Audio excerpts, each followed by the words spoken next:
Hi Luke, like traditional movie structure, this video comes to you in 3 parts. And yes, I did steal this from the Vlog Brothers. What do you want? Original content? Shh, go away. This is the wrong place.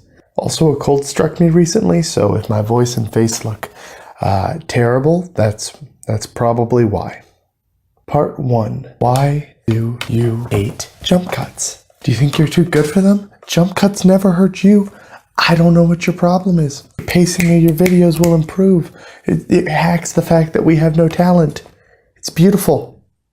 Use it. Part 2. So there are actually a couple of things your question from the last video didn't take into account.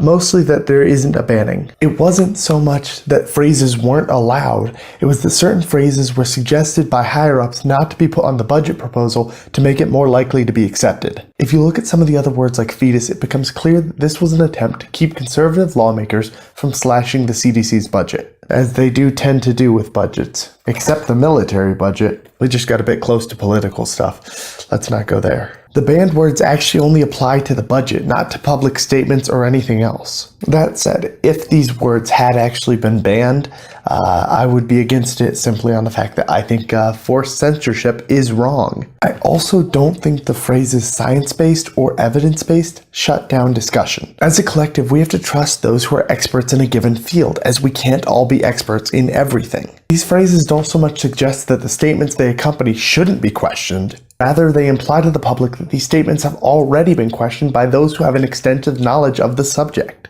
Saying evidence-based instead of, "We conducted extensive testing to ensure the accuracy of our findings." It honestly just makes things simpler. Ultimately, I think we can all maybe just agree that politics are kinda the worst. Well, except for one thing.